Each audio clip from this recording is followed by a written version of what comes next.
What's up, everybody? Welcome to this week's edition of the On Purpose podcast, where we are kicking off the month of September. It's crazy to believe summer is over. We're into fall. And man, I hope you enjoyed your time. For those of you with kids, I don't envy you being back to school and the craziness that that whole schedule brings, but stick it out. It's going to be over before you know it, and your kids will be like ours, off on their own. And every time you see them school buses running down the street, you'll just have memories in your head. So thank you all for being here. You know, we can't do this without you. And this week, I want to share something that I've been thinking about for a while, and I really pay attention to this because, you know, obviously having a podcast and getting to talk to so many different people, I love having conversations. And I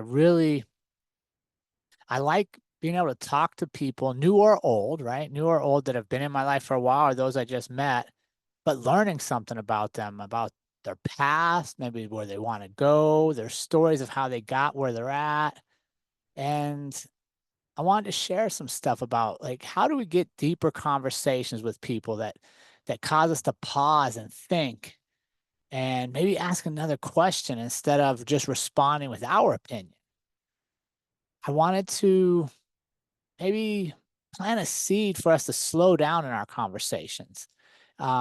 Because if you think back, for most of us, if we're like, oh man, remember that time we had this conversation with this person or that person, the ones we remember, the ones we learn from, the ones that make us feel energized, alive, curious, wanting to ask more, those are usually the conversations where we're listening more than we're talking.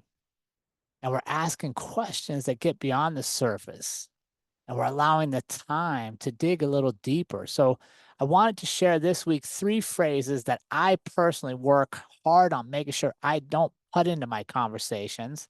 And quite honestly, if I hear them coming towards me in the conversation, it kind of lets me know where we're at, and maybe I don't want to continue it. So here we go. Here's 3 things I think, and this isn't a scientific study, this is just my opinion as someone that has lots of conversations and enjoys them. Here's 3 things I think we should try to avoid saying for conversations. The first one, you should, right? Think about that. You should. As soon as I say you should, that's the closed ended start to whatever comes next, right? Like when I start saying you should, it doesn't facilitate you thinking more creatively. It doesn't facilitate you solving another problem or a situation you're in. It means I'm going to say you should and then give you an answer coming next, right? It's not planting ideas. It's not open ended to where you want to come back with another question, another thought, right? You should ends a lot of conversations, especially if you're talking to children or you're a supervisor in job and you're having a professional conversation to create growth amongst your team. As soon as a boss, a leader, a parent says you should, well, you've just solved whatever problem that people came to you with. You solved whatever solutions that you provided the solution to whatever they were looking for, and they didn't grow, right? You don't grow when people tell you what you should do. Right. And honestly, for me, I'm really, really hypersensitive on this because if you tell me you should and you don't have experience doing what I'm trying to do or going where I'm trying to go, it's simply based on an opinion with no experience, man, I'm not really, be honest with you, I'm not super interested in learning more. Right? Because you're telling me something you learned from television, the news, something you maybe read if you actually did some research there. Or maybe worse off, you're telling me something that somebody else told you that allowed you to form an opinion, but you've never experienced it yourself. Right? You should kills conversations, at least for me. Right. And I really am sensitive on that with my children or anybody in my classes that I get a chance to lead. If they ask me a question, want to answer, what about this? Instead of saying you should do, I say, ask, what do you think? You tell me what you think. Right. Because that's the critical thing I'm trying to get. When I hear from you what you're thinking, that's deeper, right, than the initial problem. Now it's getting you to think for yourself. All right. So one I try to avoid all the time is telling people what they should do or being told what I should do. The next one is I would. man, I would just puts a smile on my face, right? Because as soon as I hear somebody say, I would do this, I would do that, I just ask them this: why aren't you? Literally, if you can put all the time, energy, effort into thinking what you would do about anything, why are you not taking action? Why are you not doing it already? Right? You already put all the time to think of a plan. You put all the ideas together. You've thought of a way of what you would do. The only thing you're missing now is action. Right? And I'm like, man, are you being lazy? Right? I would do this, but I'm choosing not to. I would do that, but I like watching TV too much. I would do this, but I don't want to restrict my diet and have discipline in my eating habits, so I physically can't do it. Right? It means to me when I hear people saying I would, it tells me they're not prioritizing what they dream about. Right? Because they got this thing going on that they're putting all this thoughts and ideas and energy towards creating a plan, but then they prioritize something else.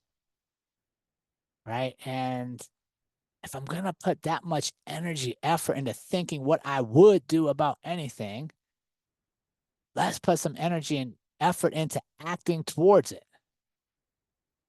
All right. So the first one I try not to ever say is, you should. I definitely will not tell you I would. And then the worst one I think is the next one. That's conversations where either people tell you or you tell them, you or I cannot. You or I can't. And I'm going to tell you right now, that one hits me deep. Ever since I was a little kid, as far back as I can remember people talking to me, if anybody ever told me I couldn't, you can't, I just hold on because it's about to happen. Like I'm about to try some stuff. And maybe it didn't always go the way it should. Maybe I should have listened to him. Maybe I shouldn't have done it. But I at least was going to try, because why would I take your opinion about what you can't do and that becomes my opinion on what I can't do? Right? And if you think about it, if I tell you you can't do something, it's usually because I couldn't do it, or I didn't try it, or I was stuck in the I would and I never gave it an effort. So now I'm going to tell you you can't because I don't really want to see you do something I didn't choose to do. Right? You can't, I can't. That's limiting beliefs. They don't inspire people. They don't lead people to more creative conversations. It doesn't allow me to tell you my next dream or the next great idea I have or the next thing I might want to challenge, because you just shot this one down. You weren't even open to hearing what this idea was. Why would I tell you another one?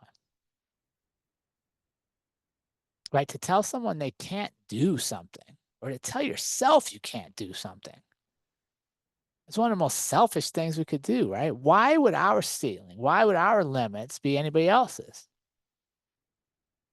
So if your kids come to you with that crazy dream, you got a subordinate at work that comes to you with a out of the box idea to maybe solve a new problem, maybe to solve a new solution for an old problem, even better. Why would we say we can't? Why would I say you can't? I can't. Maybe I should try. Maybe I should inspire you to try. Maybe I should ask you, what's next? How do you get there? What would that look like? Right? Because those are the conversations I want to have where somebody shares a dream with me. I share a dream with them. And the next question is, tell me more. Wow, what about this? What would it feel like if you got that? What would you do? Right? Because I would rather plant seeds of success in conversations. I would rather have conversations where I leave going, wait a second, that crazy idea I had, man, she didn't think it was that crazy. They actually asked me what it would feel like if I achieved this. Maybe I should go. Maybe I should try it. Maybe, just maybe I can. I could. Maybe I should take action on what it is. Right? Those are the conversations I want to be in. Those are the conversations I want to facilitate and I want to have. And I want to have conversations with you to where you leave believing whatever it is you want to believe is possible. And somewhere along the path and plan of action and take of steps, maybe you got to pivot a little bit. Maybe you got to adjust. That's fine, but at least you're moving. What I never want to have is somebody leave a conversation with me, go, man, I don't want to talk to that dude again. He just told me I can't. Tell me what he would do, what I should do. I didn't learn anything. Right. So give this some thought as you go into this week, right? Kicking off September. So what are we? We're almost to the fourth quarter of the year. Let's put a plan in place to have more meaningful conversations, deeper conversations, more connection to where we both leave going, man, I want to talk to this person again. So try this. Try being aware of these three things. You should, I would, and you and I can't. You or I can't. See about being aware of not putting those into conversations, conscious of not saying stuff like that immediately, and see if you can't have deeper conversations, a deeper connection, and more meaningful interactions with the people in your life. Have an awesome week, everybody.